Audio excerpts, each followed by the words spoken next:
We also have joining us today author and historian Nicole Casper. Nicole has served as the Director of Archives and Historical Collections at Stonehill College since 2001. She's also the co-author of 2 books with the late James Benson, The Strand Theater Fire and The Brockton Tragedy at Moosehead Lake. Nicole's been working with the Brockton Historical Society since the mid-2000s and currently serves as the Society's president. Nicole, welcome to After the Fire. Thank you. Your book, The Strand Theater Fire, is absolutely amazing. It gives us quite the in-depth look at the historical events that led to and transpired on March 10, 1941 in downtown Brockton. You unearthed so much, even the fact that this place was once partially owned by famed bare-knuckle pugilist Jon L. Sullivan. Let's begin with a little historical background on this bakery-turned-theater. Well, the Strand Theater was actually originally the Empire Theater, built in the early 1900s. It suffered a fire itself as the Empire in 1915 and was rebuilt and renamed the Strand. In the 1930s, the Strand Theater was renovated, and in 1941, tragically, a fire broke out just after midnight on March 10, 1941, and as a result of the fire and the collapse of the ceiling, 13 firefighters lost their lives. Yeah, a routine fire in the cellar turned into 13 firefighters dead and more than 20 injured. As Chief Tippett pointed out earlier, it's still one of the top 10 deadliest firefighter disasters in U.S. history. Let's dive into that tragic day, March 10, 1941. You depicted it as a cold, wet, rainy night. Please talk to us about how that fire was discovered and some of the more intimate details about the scene. Saturday night, it was a normal Saturday night with shows playing. After the last show, they were cleaning up just after midnight. The fire was discovered in the basement. They went to firebox 1311. Well, before we get into that, I wanted to bring up what Chief Galligan had said before the podcast about moviegoers that evening saying they smelled smoke.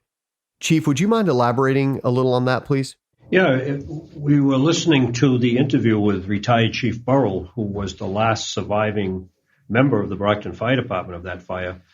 He has since passed away, and he mentioned in his discourse that several of the people that were in the theater mentioned later, of course, that they had smelled smoke, and it never really became a factor that was immediately out there. The immediate factor was that the fire department discovered the fire in the cellar. So it would appear that the fire had been burning for some time. And if it is true that some of the moviegoers actually did smell some smoke, it would kind of reinforce that theory that the fire was burning for a while. If anyone listening wants to check out that interview with Edward Burrell that Chief's talking about, go to youtube.com and type in Brockton's Strand Theater Fire Disaster Recalled, which is posted by Enterprise News. It's an eyewitness account from the last surviving firefighter of the 1941 Strand Theater fire. Truly priceless stuff. Is there any record as to how long after the moviegoers had left that the fire was discovered?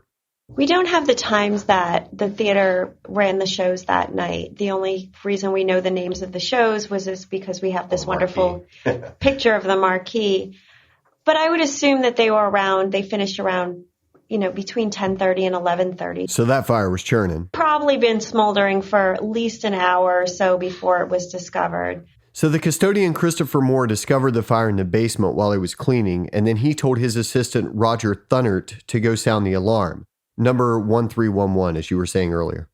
So box 1311 was struck, and the fire apparatus, the first responders came from that. They threw cellar pipes, thought they had it. Within several minutes, a second alarm was struck. And from there, firefighters responded. The fire department was fairly small at that time, so when the second alarm was struck, that was when the off-duty firefighters began to be called. Yeah, that's actually an amazing fact I wanted to touch on to set the stage out there for everyone listening. At the time of the fire, Brockton employed 143 paid firefighters staffing 6 fire stations with 5 engines and hose wagons, 3 ladder companies, and a special operations squad known as Squad A. Now, these firefighters were on 84-hour work weeks, which is basically 24 hours on, 24 hours off, with the 12 hours on, 12 hours off thrown in there for rest, I guess.